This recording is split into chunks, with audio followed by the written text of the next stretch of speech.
برادری کی بنیاد پر لڑنا، باہم فخر کرنا برے نتائج کا ذریعہ ہے۔ گناہوں کی بنیاد بھی تکبر ہے۔ اس لیے ہر مومن کو چاہیے کہ اپنے نوکر، خادم، ملازم یا کسی بھی مسکین پر کبھی بھی فخر و غرور کا اظہار نہ کرے، کیونکہ یہی اللہ کی سب سے پہلی نافرمانی وجود میں آئی تھی۔ تکبر کا یہ ذکر ضمناً آ گیا۔ ہم پھر اپنے موضوع کی طرف لوٹتے ہیں۔ اللہ نے آدم علیہ السلام کو پیدا کیا اور انہیں عالم بنا کر ہی تخلیق کیا، یعنی جب وہ پیدا ہوئے تو جاہل نہیں تھے۔ اللہ نے آدم علیہ السلام کو فرشتوں سے بھی بڑا عالم بنا کر پیدا فرمایا۔ بے شمار احادیث میں آدم علیہ السلام کی ابتدا اور ان کے علم کا ذکر موجود ہے۔ جب اللہ نے آدم میں مکمل روح ڈال دی اور وہ اپنے پاؤں پر کھڑے ہو گئے تو اللہ نے انہیں حکم دیا، جاؤ فرشتوں کی جماعت کو السلام علیکم کہو۔ آدم اور فرشتوں کی زبان عربی تھی، یہی زبان اہل جنت کی ہے۔ آدم گئے، جا کر سلام کہا، انہوں نے جواب میں کہا وعلیکم السلام ورحمت اللہ، یعنی تجھ پر اللہ کی سلامتی اور رحمت ہو۔ اللہ نے فرمایا یہ تیرا اور تیری اولاد کا آپس میں ایک دوسرے کو تحفہ اور ہدیہ ہے۔ اللہ نے آدم علیہ السلام کو ابتدا ہی میں تمام نام سکھا دیے۔ مفسرین نے ان ناموں کے بارے میں بہت بحثیں ذکر کی ہیں۔ مضبوط موقف سیدنا عبداللہ بن عباس رضی اللہ عنہما کا ہے کہ اللہ نے آدم علیہ السلام کو ہر چیز کا نام سکھا دیا تھا۔ مثلاً یہ پہاڑ ہے، یہ سمندر ہے، یہ پرندہ ہے، یہ درخت ہے وغیرہ۔ وہ آسمان اور زمین کی ہر چیز کا نام جانتے تھے۔ یہ علم کیسا تھا، انسان نے کس طرح ہر چیز کا نام پہچان لیا۔ یقیناً اللہ انسان میں یہ طاقت پیدا کر سکتا ہے کہ وہ ہر علم کا احاطہ کر سکے۔ اللہ نے آدم علیہ السلام کو ہر چیز کا نام اور اس کی صنعت اور کام بھی معلوم کرا دیا۔ آگ، لوہے، لکڑی، غرض ہر چیز کا نام اور استعمال ذہن میں ڈال دیا۔ وہ کس قدر عظیم علم سے بہرہ ہوئے، سبحان اللہ۔ بہرحال اللہ نے آدم علیہ السلام کو صرف شکل و صورت اور تخلیق ہی میں بلند مرتبہ عطا نہیں کیا تھا، بلکہ عقل و علم کے لحاظ سے بھی بلند درجے اور مقام پر فائز کیا تھا، جیسا کہ اللہ تعالیٰ فرماتے ہیں وَعَلَّمَ آدَمَ الْأَسْمَاءَ كُلَّهَا ثُمَّ عَرَضَهُمْ عَلَى الْمَلَائِكَةِ۔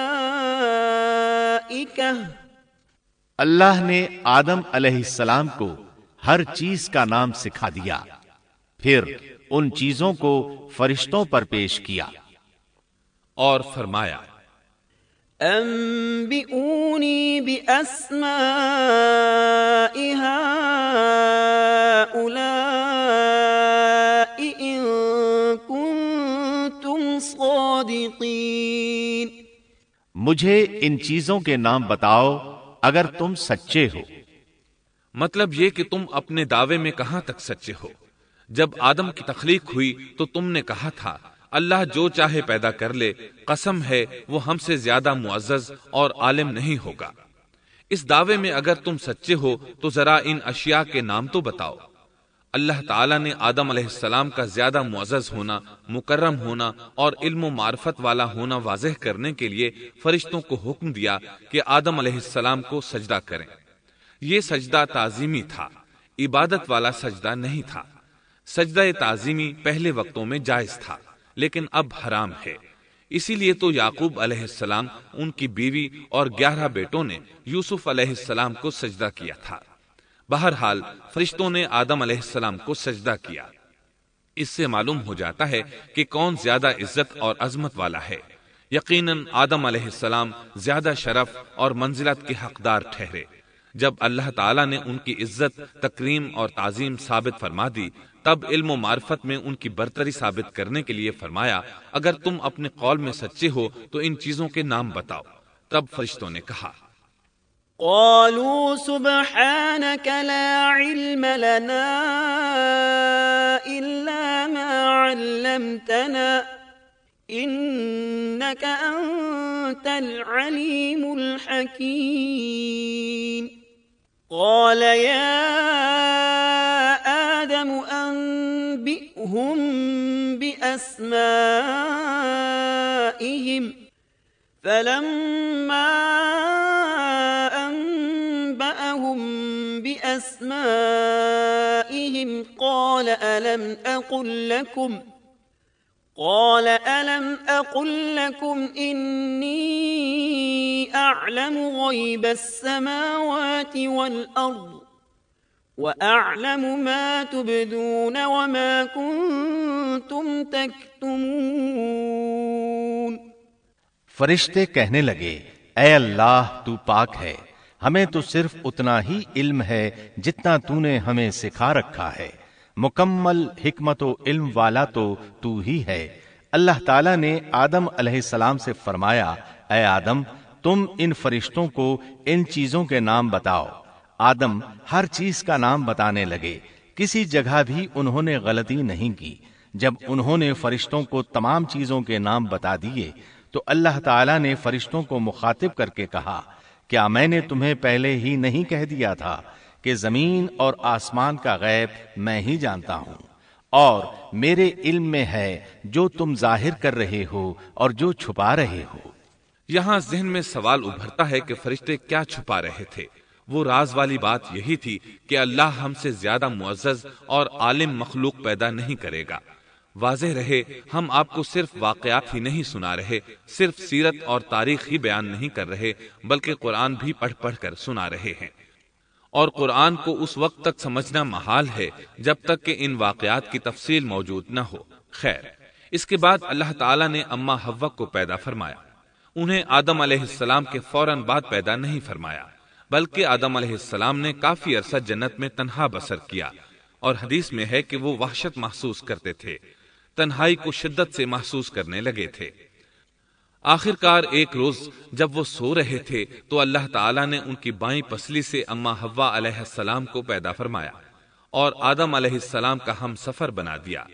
اللہ فرماتے ہیں یا ایھا الناس اتقوا ربکم الذی خلقکم من نفس واحدة وخلق منها زوجها۔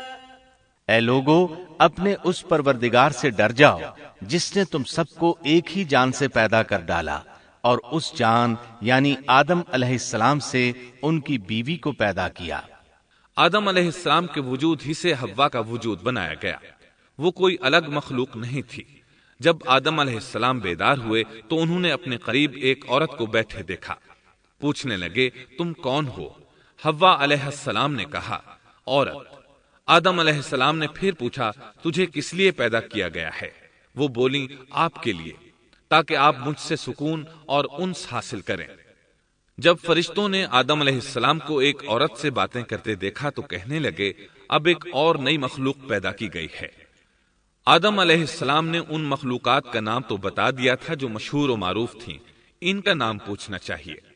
انہوں نے آدم علیہ السلام سے سوال کیا، انہوں نے فوراً جواب دیا حوا، اس لیے کہ اللہ نے تو آپ کو ہر چیز کا نام سکھا دیا تھا۔ فرشتوں نے کہا ان کا نام حوا کیوں رکھا گیا ہے؟ آدم علیہ السلام نے جواب دیا اس لیے کہ اسے ایک زندہ چیز سے پیدا کیا گیا ہے، حیات کی نسبت سے حوا نام رکھا گیا۔ مسلم شریف میں ہے، سیدنا ابو ہریرہ رضی اللہ عنہ روایت کرتے ہیں کہ رسول اللہ صلی اللہ علیہ وسلم نے فرمایا من كان يؤمن بالله واليوم الآخر فإذا شهد أمرا فليتكلم بخير أو ليسكت واستوصوا بالنساء خيرا فإن المرأة خلقت من ضلع وإن أعوج شيء في الضلع أعلاه إن ذهبت تقيمه كسرته وإن تركته لم يزل أعوج استوصوا بالنساء خيرا۔ جو شخص اللہ اور آخرت کے دن پر ایمان رکھتا ہے جب وہ کسی معاملے کے لیے حاضر ہو تو بھلائی والی بات کرے یا خاموش رہے، اور عورتوں کے بارے میں بھلائی کی وصیت حاصل کر لو، یعنی ان کے ساتھ اچھا سلوک کرو، کیونکہ عورت پسلی سے پیدا کی گئی ہے اور پسلی میں زیادہ ٹیڑھا حصہ اوپر والا حصہ ہوتا ہے۔ اگر تم اس کو سیدھا کرنا چاہو گے تو توڑ ڈالو گے، اور اگر اس کو چھوڑ دو گے تو وہ اسی طرح ہمیشہ ٹیڑھی رہے گی۔ عورتوں کے بارے میں بھلائی کی وصیت حاصل کر لو۔ مطلب یہ کہ اسی حالت میں گزر بسر کرو، عورتوں کے بارے میں بھلائی کی وصیت حاصل کر لو۔ اس حدیث کا مطلب یہ ہے کہ عورتوں پر جبر کر کے زبردستی ان کی طبیعت کو بدلا نہیں جا سکتا، اور عورت ذات کو نہایت نرمی اور پیار سے رکھو۔ ان کی طبیعتوں میں ٹیڑھا پن ہے، وہ کبھی جذبات سے مغلوب ہو جاتی ہے اور عقل کھو بیٹھتی ہے۔ اگر کوئی اسے سیدھا کرنا چاہے تو اس سے لا تعلقی، دوری اور طلاق کی نوبت آ جائے گی۔ اگر اسے چھوڑ دو گے تو ٹیڑھا پن برقرار رہے گا۔ مرد کو بہت حوصلے سے اس صورتحال کو سنبھالنا چاہیے۔ احادیث میں سیدنا ابراہیم علیہ السلام کی زوجہ سیدہ سارہ علیہ السلام کا قصہ موجود ہے۔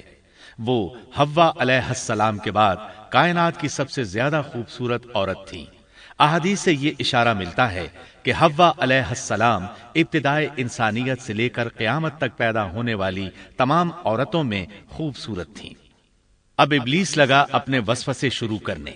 آدم اور حوا علیہم السلام دونوں اللہ کے حکم سے جنت میں تھے کہ شیطان نے انہیں پھسلانے کی کوشش شروع کر دی۔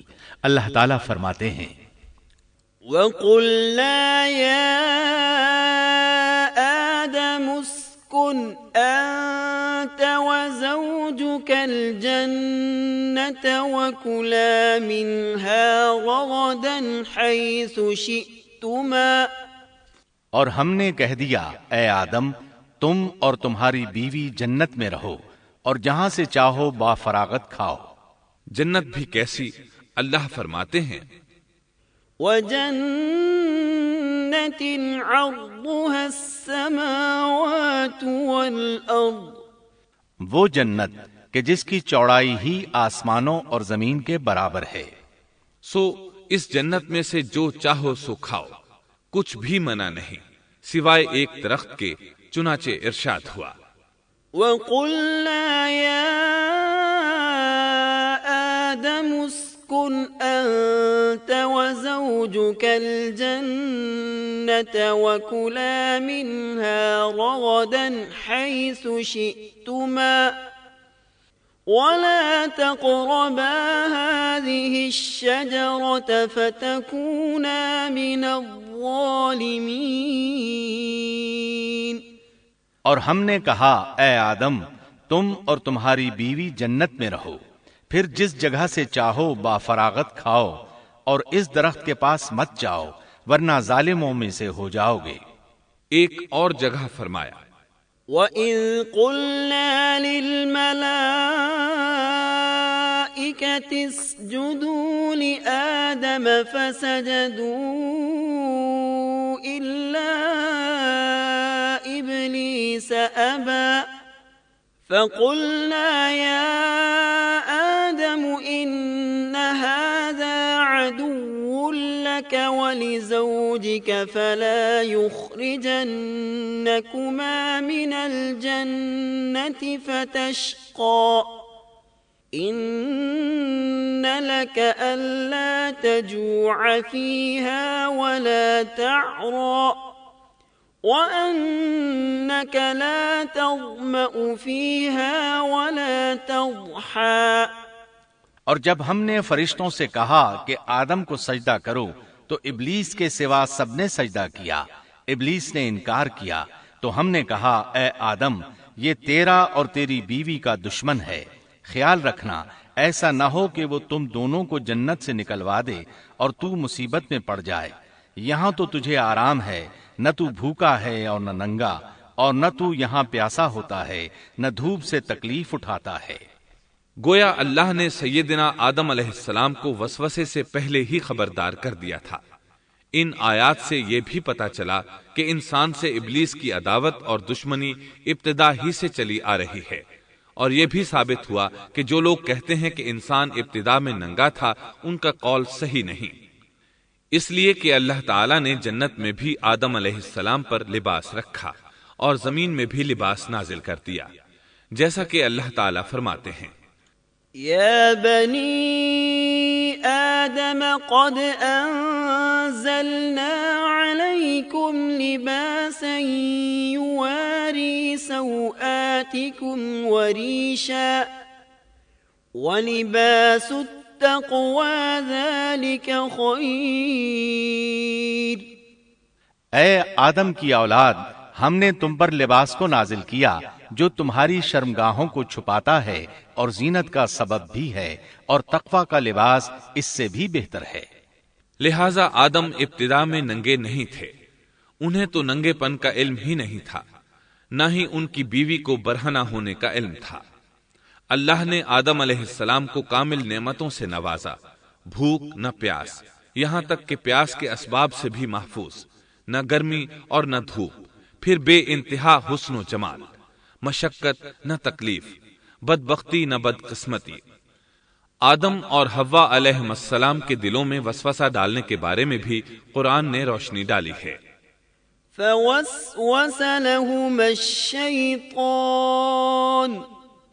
پھر شیطان نے ان دونوں کے دلوں میں وسوسہ ڈالا۔ یہ وسوسہ اس نے ان دونوں کو طمع دلانے کی صورت میں پورا کیا، اور یہ طمع دلائی کہ اس درخت کو کھانے سے ہمیشگی اور بقا ملتی ہے، اور کبھی نہ ختم ہونے والی بادشاہت حاصل ہوتی ہے، اور اس وسوسے کا مقصد یہ تھا لِيُبْدِيَ لَهُمَا مَا وُورِيَ عَنْهُمَا مِنْ سَوْآتِهِمَا، تاکہ ان کا پردہ بدن جو ایک دوسرے سے پوشیدہ تھا دونوں کے روبرو بے پردہ کر دے۔ ان کی شرمگاہوں کو ننگا کرنے کے لیے اس نے ایسا کیا۔ وہ دونوں کپڑے میں ملبوس تھے، ستر ڈھانپ رکھا تھا۔ جب انہوں نے اس درخت سے کھایا تو لباس نیچے گر گیا، دونوں برہنہ ہو گئے۔ یہی شیطان چاہتا تھا کہ انہیں برہنہ کر دے، اللہ کی نافرمانی پر اکسائے۔ ارشاد ہوتا ہے فَوَسْوَسَ إِلَيْهِ الشَّيْطَانُ قَالَ يَا آدَمُ هَلْ أَدُلُّكَ عَلَى شَجَرَةِ الْخُلْدِ وَمُلْكٍ لَا يَبْلَى۔ شیطان نے انہیں وسوسہ ڈالا، کہنے لگا اے آدم، کیا میں تجھے دائمی زندگی کا درخت اور وہ بادشاہت نہ بتلا دوں جو کبھی پرانی نہ ہو؟ جب تم اس درخت سے کھاؤ گے تو ہمیشہ زندہ رہنے والے بن جاؤ گے اور زبردست بادشاہت حاصل کر لو گے۔ اس نے یہ تمنا بھی دلائی۔ وَقَالَ مَا نَهَاكُمَا رَبُّكُمَا عَنْ هَذِهِ الشَّجَرَةِ إِلَّا أَن تَكُونَا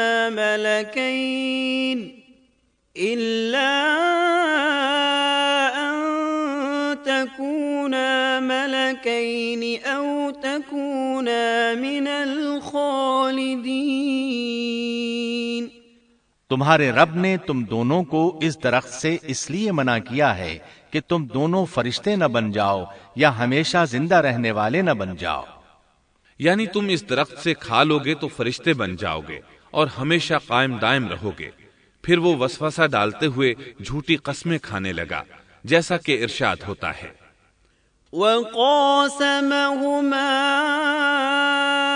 إِنِّي لَكُمَا لَمِنَ النَّاصِحِينَ، اور ان دونوں کے روبرو قسمیں کھانے لگا کہ یقین آ جائے میں آپ کا خیر خواہ ہوں۔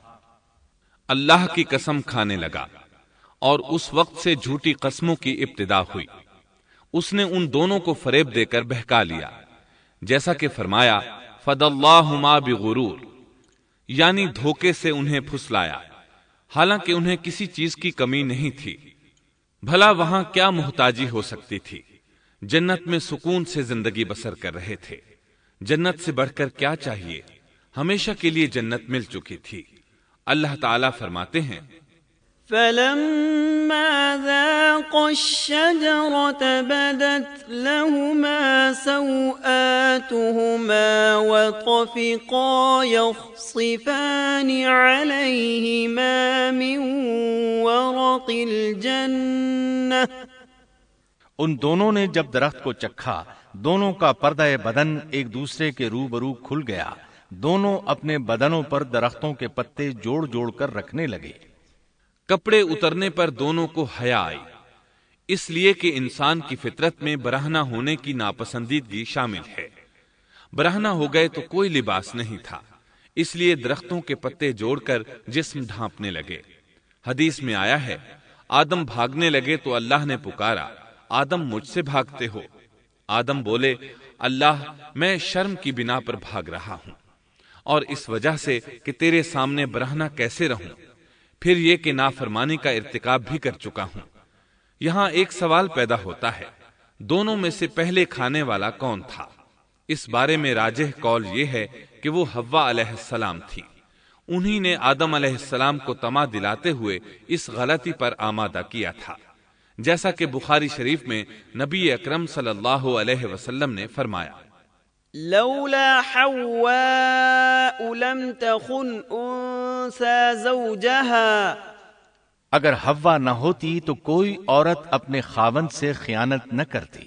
حوا علیہ السلام نے انہیں غلطی میں مبتلا کیا تھا۔ اگر حوا علیہ السلام نہ ہوتی تو آدم بھی خیانت میں مبتلا نہ ہوتے اور نہ معصیت میں مبتلا ہوتے۔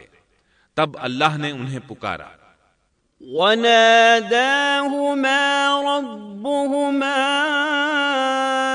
أَلَمْ أَنْهَكُمَا عَنْ تِلْكُمَا الشَّجَرَةِ وَأَقُلْ لَكُمَا إِنَّ الشَّيْطَانَ لَكُمَا عَدُوٌّ مُبِينٌ۔ کیا میں نے تم دونوں کو اس درخت سے نہیں روکا تھا، اور کیا یہ نہیں کہا تھا کہ شیطان تمہارا کھلا دشمن ہے؟ اب توجہ طلب بات یہ ہے کہ اس موقع پر دونوں نے کیا طرز عمل اختیار کیا۔ کیا وہ دونوں اپنی معصیت پر بضد رہے اور تکبر کرنے لگے، جیسا کہ ابلیس نے سجدہ کرنے سے انکار کیا تھا اور پھر لگا تھا اپنی معصیت پر اصرار کرنے، یا ان دونوں نے توبہ کر لی؟ جی ہاں، دونوں نے توبہ کر لی، جیسا کہ قرآن مجید میں آتا ہے، قَالَا رَبَّنَا ظَلَمْنَا أَنفُسَنَا وَإِن لَّمْ تَغْفِرْ لَنَا وَتَرْحَمْنَا لَنَكُونَنَّ مِنَ الْخَاسِرِينَ۔ دونوں نے کہا، اے ہمارے رب، ہم نے اپنا بڑا نقصان کیا، اور اگر تو ہماری مغفرت نہ کرے گا اور ہم پر رحم نہ کرے گا تو واقعی ہم خسارہ پانے والوں میں سے ہو جائیں گے۔ اس قصے میں ایک سوال یہ ذہن میں پیدا ہوتا ہے کہ جب سیدنا آدم علیہ السلام کو ابلیس نے سجدہ نہ کیا تو اللہ تعالیٰ نے اسے مردود بنا کر جنت سے نکال دیا، پھر وہ سیدنا آدم علیہ السلام کو اس درخت کے قریب کس طرح لے گیا جبکہ وہ جنت سے باہر ہو چکا تھا؟ قرآن کریم میں اس بارے میں یہ الفاظ آئے ہیں، پھر شیطان نے ان کے دلوں میں وسوسہ ڈالا۔ یہ وسوسہ اس نے کیسے ڈالا جبکہ وہ جنت سے نکالا جا چکا تھا؟ مفسرین نے اس کے جواب میں لکھا ہے کہ اس نے جنت سے باہر رہ کر یہ وسوسہ ڈالا تھا۔ جیسے آج کل تار اور بغیر تار کے آواز کو دور دراز علاقوں تک پہنچایا جا سکتا ہے، ایسے ہی شیطان نے اپنی طاقت سے یہ وسوسہ ان کے دلوں تک پہنچایا۔ لگے ہاتھوں ابلیس کی حقیقت بھی سن لیں۔ ابلیس کے لفظی معنی انتہائی مایوس کے ہیں۔ یہ راندہ درگاہ ہونے کے بعد ہمیشہ ہمیشہ کے لیے اللہ کی رحمت سے مایوس ہو گیا تھا، اس لیے اسے یہ لقب ملا، ورنہ روایات کی روح سے اس کا اصل نام عزازیل تھا۔ پہلے یہ جنات میں سے تھا، اپنے رب تعالی کی اطاعت سے نکل کر ابلیس ہوا۔ اس کا علم ناقص تھا، مزاج ناپاک تھا، وہ غرور اور تکبر میں مبتلا ہو گیا تھا۔ یہاں یہ بات بھی ذہن نشین کر لیں کہ انبیاء خطا اور گناہ سے پاک ہوتے ہیں، ان پر اللہ تعالی کی مستقل حفاظت اور نگرانی قائم رہتی ہے۔ اگرچہ انبیاء بھی انسان ہوتے ہیں اور تمام انسانی تقاضے انہیں لاحق ہوتے ہیں، لیکن ان کے عمل اور ارادے میں کسی قسم کی بدی اور شر کا عمل دخل قطعاً نہیں ہوتا۔ ان کا ہر قول اور عمل بلکہ ہر حرکت اور سکون کی حالت بھی انسانیت کے لیے بہترین نمونہ ہوتے ہیں۔ البتہ بشر ہونے کی وجہ سے بھول کا امکان ہوتا ہے، تاہم بھول ہو جانے کی صورت میں انہیں فوراً ہی خبردار کر دیا جاتا ہے۔ بھول ہو جانا بشری طبیعت کا خاصہ ہے۔ اللہ تعالیٰ نے ہر انسان کی فطرت میں یہ چیز رکھی ہے۔ انبیاء سے بھول چوک ہو جانے میں بھی اللہ تعالیٰ کی کئی ایک حکمتیں پوشیدہ ہیں۔ مثلاً بہت سی قومیں اپنے نبیوں کے معجزات دیکھ کر ان میں ربوبیت کی صفات کی قائل ہو گئی، یہاں تک کہ بعض قوموں نے اپنے نبیوں کو اللہ یا اللہ کا بیٹا بھی جانا۔ جب انبیاء سے بھول اور لغزشیں ہوئیں تب گویا لوگوں پر یہ واضح کیا گیا کہ یہ الہ نہیں ہے۔ الہ ہوتے تو کس طرح ان سے بھول ہو سکتی تھی۔ اس سے یہ بتانا بھی مقصد تھا کہ انبیاء انسان ہی ہوتے ہیں، کوئی ماورائی مخلوق نہیں ہوتے۔ سیدنا آدم علیہ السلام کے واقعے پر غور کرنے سے یہ حقیقت مزید واضح ہو جاتی ہے کہ سیدنا آدم علیہ السلام کی یہ لغزش گناہ نہیں تھی۔ ممنوع درخت کا پھل کھاتے ہی سیدنا آدم علیہ السلام اور اماں حوا کا لباس اتر گیا تھا۔ اس لباس کے بارے میں مفسرین نے لکھا ہے کہ وہ لباس دراصل نور کا تھا، یعنی وہ جنت کا خاص لباس تھا جو صرف اسی عالم میں پہنا جا سکتا ہے۔ اللہ تعالیٰ نے اپنے فضل و کرم سے جنت میں ان کی ستر پوشی کا انتظام فرما دیا۔ محترم سامعین، ابھی آپ دارالسلام اسٹوڈیو لاہور پاکستان سے قصص الانبیاء کا دوسرا حصہ شیطان کی دشمنی سن رہے تھے۔ قصص الانبیاء کے تیسرے حصے فساد کی ابتدا میں آپ یہ سنیں گے: آدم و حوا علیہم السلام کے لیے زمین پر اترنے کا حکم اور اتارے جانے کی جگہ، حابیل و قابیل کے جھگڑے کا سبب اور زمین پر پہلا انسانی قتل، قابیل کے لیے مسئلہ تدفین اور ایک جانور کے ذریعے اس کی رہنمائی، قابیل کا والدین کو چھوڑ کر دوسری جگہ آباد ہونا، آدم علیہ السلام کی تجہیز و تکفین اور جنازہ کس نے پڑھایا، سیدنا شیس علیہ السلام کی ولادت، نبوت سے سرفرازی اور ان کو کتنے صحیفے عطا ہوئے اور ان کی تعلیمات کیا تھیں، قابیل اور اس کی قوم کی بے راہ روی اور سیدنا ادریس علیہ السلام کی بعثت، نبی کریم صلی اللہ علیہ وسلم کا چوتھے آسمان پر ادریس علیہ السلام سے ملاقات کرنا، ادریس علیہ السلام کی وفات کہاں ہوئی، زمین پر یا چوتھے آسمان پر، حقائق کی روشنی میں مفصل اور جامع تذکرہ۔ قصص الانبیاء جیسی عظیم پیشکش کی طرح ہم اس قسم کے اہم موضوعات منتخب کر کے کیسٹس اور سیڈیز کی صورت میں دلکش آواز، دلنشیں انداز اور بہترین ریکارڈنگ کے ساتھ آپ تک پہنچا رہے ہیں۔ الحمدللہ ہماری 500 سے زائد کیسٹس اور سیڈیز اس وقت مارکیٹ میں دستیاب ہیں اور ہم مزید موضوعات کو تلاش کر رہے ہیں۔ اس طرح یہ سلسلہ جاری و ساری رہے گا انشاءاللہ۔ دارالسلام اسٹوڈیو تلاوت قرآن مجید، سیرت النبی، قصص الانبیاء، صحابہ کرام، ائمہ اعظام اور محدثین کے حالات و واقعات، نیز نماز، روزہ، حج اور دیگر عبادات کا صحیح طریقہ، بچوں اور عورتوں کے لیے انتہائی دلچسپ اور سچی کہانیاں، اور وہ سب کچھ جس سے نئی نسل کی تربیت اسلامی خطوط پر ہو سکے، آڈیو کیسٹ اور سیڈیز میں پیش کر رہا ہے۔ دارالسلام اسٹوڈیو دارالسلام پبلشرز اینڈ ڈسٹریبیوٹرز کا ایک حصہ ہے جو اسلامی کتب کی اشاعت کا بین الاقوامی ادارہ ہے، جس کا ہیڈ آفس سعودی عرب کے دارالحکومت ریاض میں واقع ہے، جس کے مینیجنگ ڈائریکٹر جناب عبد المالک مجاہد ہیں۔ دارالسلام کا دنیا کے 30 ملکوں میں نیٹ ورک ہے۔